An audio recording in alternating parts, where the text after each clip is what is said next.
इससे आसान कोई पढ़ाई नहीं, यदि है तो अभी तक किसी ने बताई नहीं।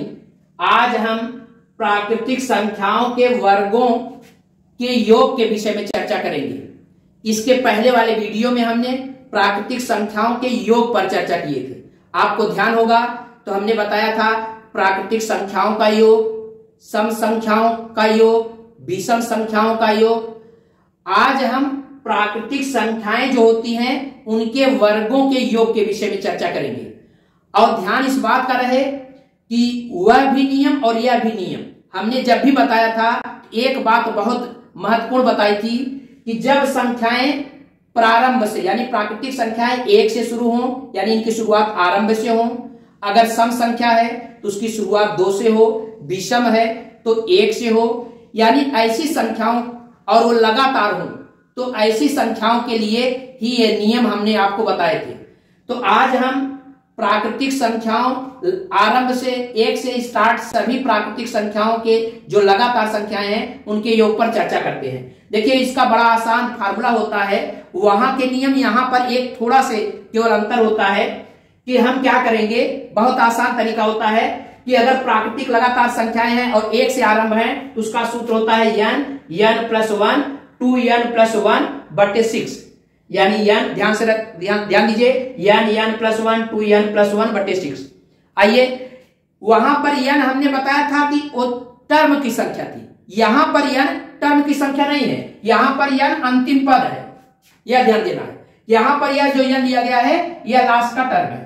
तो बहुत आसान है, अगर इसका योग निकालना हो तो बताइए n की जगह हम 7 लिखेंगे और n प्लस 1 है तो 1 जोड़कर लिखेंगे 8 और 2n यानी इसका गुना करेंगे 7 दूना 14 और इसमें 1 जोड़ेंगे तो 15 हो जाएगा, यानी 2n यानी 2 गुणे 7 7 दूना 14 और 1 इसमें जोड़ेंगे 15 और बटे 6। तो कितना हो जाएगा बताइए, 3 से काट देंगे 3 दूना 6 और 3 पच्चे 15 हो जाएगा, यहां से 4 ये 5 चौके 20 और 20 सत्ते 140, यानी इन संख्याओं का योग 140। बहुत आसान है। अगर आपसे केवल इतनी संख्याओं का योग पूछ देता कि जैसे 4, अब आप जरा अपना दिमाग लगाइए, अगर 4 तक की संख्याओं का योग पूछ देता, 4 से 4 के वर्ग का, 5 के वर्ग का, 6 के वर्ग का, 7 के वर्ग का योग पूछता, तब आप क्या करते? तब आप जरा दिमाग लगाओ क्या करते? तो बड़ा आसान तरीका है, आप इसको प्रारंभ से शुरू कर लेते, आरंभ से, और आरंभ से शुरू करते 1 से 7 तक की संख्याओं का योग ऐसे निकाल लेते। फिर अब जो जितना आपने अतिरिक्त इसमें जोड़ा था आरंभ से इसको करने के लिए, उतने का योग अलग से निकाल लीजिए इसी सूत्र से। तो इसके लास्ट में 3 आएगा तो 3 और 1 इसमें जोड़ेंगे 4 और 3 दूना 6 1 7 बटे 6, तो 3 दूना 6 2 चौके यानी 2 दूना तो 7 दूना कितना हो जाएगा 14, यानी इनका योग 14 हो जाएगा। इसमें से 14 घटा दीजिए, यानी इसको अगर इतना घटा दोगे तो इन संख्याओं का आ जाएगा, तो 14 घटा देंगे तो कितना हो जाएगा, ये 6 हो जाएगा, ये 2 हो जाएगा और 1 हो जाएगा, 126। तो इस तरह से हमको 1 से आरंभ होने वाली संख्याओं का योग इस सूत्र की सहायता से बड़ी आसानी से ज्ञात कर सकते हैं। अब अगर बीच से दे देता है और लगातार है तो उसको आरंभ से बना लीजिए, और जितना आरंभ से बनाने के लिए आप देख रहे हैं उतना उसमें और जोड़ दीजिए। जैसे इतना जोड़ करके आरंभ से बना लीजिए, फिर फार्मूले से इसका मान ज्ञात कर लीजिए, फिर बाद में उतने को उसमें से घटा लीजिए, इस संख्या का योग मिल जाएगा। इसी तरह से आरंभ से सम संख्याओं का वर्ग, जैसे 2 का वर्ग प्लस 4 का वर्ग प्लस 6 का वर्ग प्लस 8 का वर्ग, इसके वर्ग का मान ज्ञात करना है। इसके लिए सूत्र जरा ध्यान से देखिए, इसका सूत्र और आसान होता है, यानी n प्लस 1 n प्लस 2 बटे 6, और n यहां भी वही लास्ट नंबर है।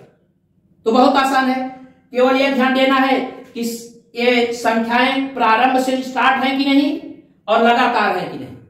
तो अगर इतना पता चल जाए तो अंतिम पद केवल आपसे मतलब है, अंतिम संख्या को आप ध्यान रखिए, इस सूत्र में रखिए। अंतिम संख्या 7 है तो यहाँ n जो है अंतिम संख्या है, तो 7 सॉरी यहाँ पे अंतिम संख्या 8 है तो यहाँ पे n की जगह पे क्या हो जाएगा 8 और यहाँ पर 9 और गुणे कितना हो जाएगा 10 बटे 6, तो 3 दूना 6 3 त्रिका 9 2 चौके 8 4 तिहाई 12 120 हो जाएगा, यानी इसका सम 120 हो जाएगा। और वैसे भी अगर चेक करना चाहे चेक कर सकते हैं। 8 8 64 36 100 हो जाएगा, 16 16 4 20 120।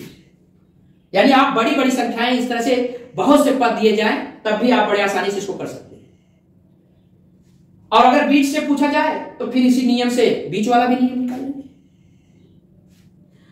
अब विषम संख्याओं का योग आरंभ से शुरू हो और लगातार हो, ऐसी विषम संख्याओं का योग बड़े आसानी से आप इस सूत्र की सहायता से ज्ञात करेंगे। इसके लिए भी सूत्र वही होता है, विषम संख्याओं के लिए भी सूत्र जो सम संख्याओं के लिए है वही है। केवल आप ध्यान देंगे कि पहली संख्या से आरंभ है कि नहीं और लगातार है कि नहीं, बाकी लास्ट में इसके अंतिम संख्या से मतलब है यही n हो जाएगा। तो इसी सूत्र में आप रखेंगे, इसके लिए भी सूत्र यही है। अगर ये इसका सूत्र है n + 1 n + 2 यानी वही फार्मूला बटे 6। तो n यहाँ पे 9 है तो 9 में 1 जोड़ेंगे 10, फिर 10 में 9 में 2 जोड़ेंगे, यानी आप ऐसे कह सकते हैं 9 10 11 लगातार कर दीजिए और बटे कितना हो जाएगा 6। 3 त्रिका 9 हो जाएगा, 3 दूना 6, 2 पंजे 10, ये कितना हो जाएगा 15 का गुणा करेंगे, ये 15 के 15, फिर 15 के 15 16 165। इसका योग 165। बीच से पूछता है तो जैसे पहले का नियम हमने बताया था वैसे ही नियम निकाल लेंगे। तो ध्यान रहे कि इसमें जो अंतिम पद है वही n है, इसमें जो अंतिम पद है वही n है। अंतिम पद केवल आपको पता चल जाए, लगातार इसको लिखते जाइए। जैसे 8 है, 8 9 10 इस सूत्र के हिसाब से बटे 6। इसमें अंतिम पद 9 है, 9 10 11 बटे 6। जो भी अंतिम पद है उसको लगातार बढ़ा करके 3 संख्याओं का गुणा करके 6 से भाग दे दीजिए, इस संख्याओं का योग मिल जाएगा। हमें उम्मीद आया है कि यह ट्रिक और यह सूत्र आपको पसंद आया होगा। जैसा हो कमेंट सेक्शन में जरूर लिखिएगा।